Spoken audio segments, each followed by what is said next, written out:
My mother stood up during the wedding toasts, looked directly at me, and said, "Well, at least one of my daughters turned out right." The entire reception went silent.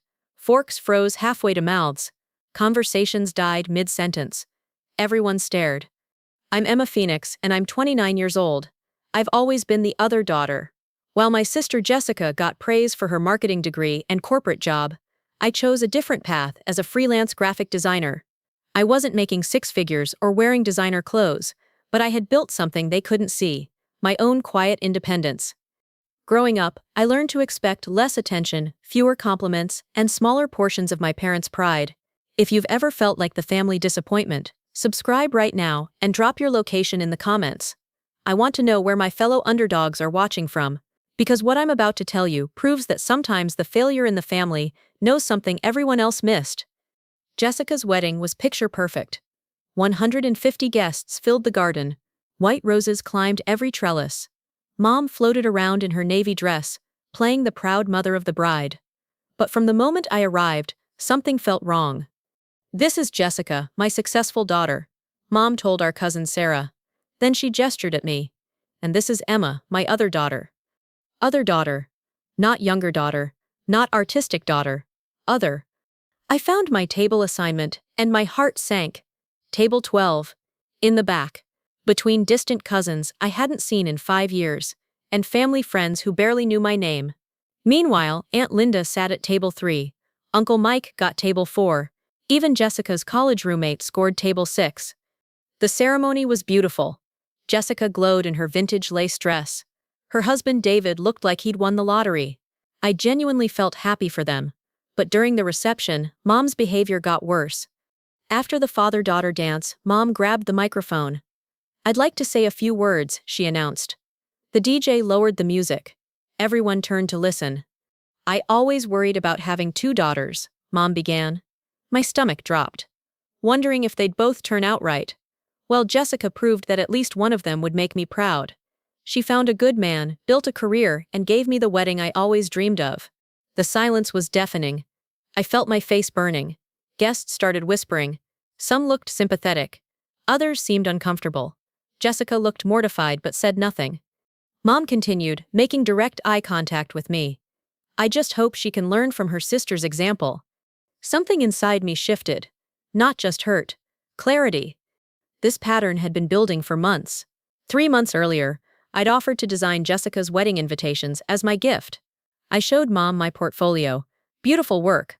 Professional quality. But she shook her head. "We need this to look professional, dear," she said. "This is Jessica's special day." They hired a designer for $800 instead. I found the invitations basic, boring, generic. 6 months before that, at Sunday dinner, I'd mentioned landing a major client, a tech startup that needed complete branding, logo, website, marketing materials, $20,000. Dad laughed. Actually laughed. "Playing with computers isn't a real business, Emma. When are you going to get serious about your future?" Jessica had just gotten a promotion at her marketing firm. That conversation lasted 30 minutes. My achievement got dismissed in 30 seconds. During wedding planning, Mom assumed I couldn't afford a proper gift. "Maybe you could help with cleanup instead," she suggested. "That would be meaningful too." Each incident made me more determined. I worked later hours, took bigger risks, saved every dollar. While they focused on Jessica's wedding, I was building something bigger than they knew. I started documenting everything. Not their insults, something much more powerful. There were sleepless nights wondering if maybe they were right. Therapy sessions to rebuild confidence. Friends reassuring me that my family's treatment wasn't normal. But what my family didn't know was that 3 months before Jessica's wedding, I had received an email that changed everything. While they were debating flower arrangements and menu choices, I was making decisions that would shift our entire family dynamic. I had been keeping detailed records, contracts, signatures, decisions that would affect all of us for years to come. I wasn't working alone anymore. Someone had seen my potential when my own family couldn't. Every dismissive comment, every eye roll, every time they treated me like the family charity case, it was all building toward this moment. For the first time in my life, I wasn't walking into a family event hoping for their approval. I was walking in knowing exactly who I was. His name was Marcus Rodriguez. 6 months ago, He'd hired me to rebrand his struggling restaurant. One project became two, two became six. Marcus owned 4 restaurants across the city. He'd been quietly helping me expand into restaurant branding, leading to contracts worth more than Jessica's annual salary. After the wedding toast humiliation, Mom and Dad felt they'd finally been honest about my shortcomings. I heard Mom on the phone with Aunt Linda the next day. "We've been too gentle with Emma," she said. "Maybe public embarrassment will motivate her to grow up." I realized this wasn't about tough love. It was about family hierarchy, and I was tired of being at the bottom. The following Sunday, I accepted their dinner invitation. But this time, I asked Marcus to join me. "Someone important I'd like you to meet," I told Mom. The night before, Marcus and I organized everything. Contracts, bank statements, business projections, not to brag, to establish facts. Sunday dinner at my parents' house. Jessica and David were there. Everyone expected normal family dynamics. Mom had made her famous pot roast. The dining room smelled like rosemary and garlic. The good china was out. "Mom, Dad, Jessica," I said, "I'd like you to meet Marcus Rodriguez, my business partner."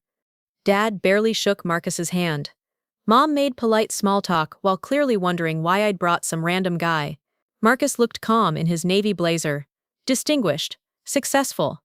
Then Marcus mentioned he owned 4 restaurants in the city. Suddenly, everyone paid attention. Dad straightened up. Mom's tone shifted. Jessica looked curious. "Actually," Marcus said, "Emma has been handling all my branding and marketing for the past 8 months. She's transformed my business."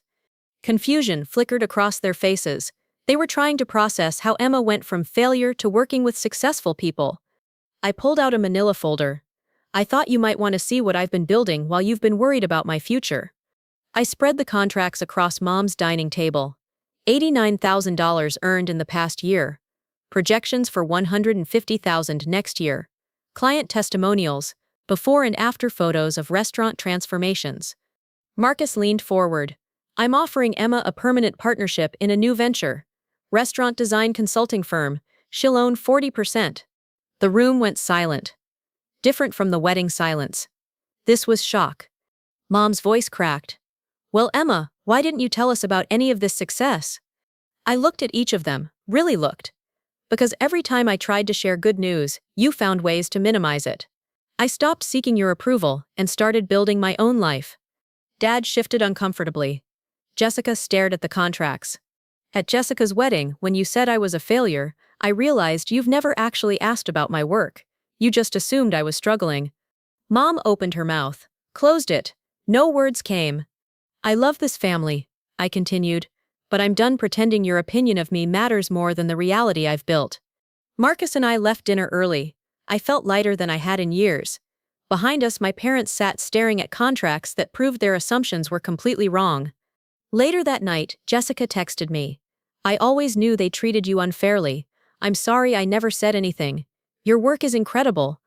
I realized I had been seeking validation from people who were determined not to see me clearly. My parents eventually reached out, but I maintained boundaries about respect and assumptions. For the first time, their silence didn't hurt me. It freed me to hear my own voice. My business thrived. My relationship with Marcus deepened. My family learned to engage with me as an adult, not their idea of who I should be. If your family has ever made you feel like you're not enough, I want you to know something. Their limited vision doesn't define your potential. Hit that subscribe button and tell me in the comments. Have you ever had to prove your worth to people who should have believed in you from the start? Share your location below. I love connecting with viewers from around the world who understand what it's like to build yourself up after being torn down. Your story matters, and sometimes walking away is the bravest thing you can do.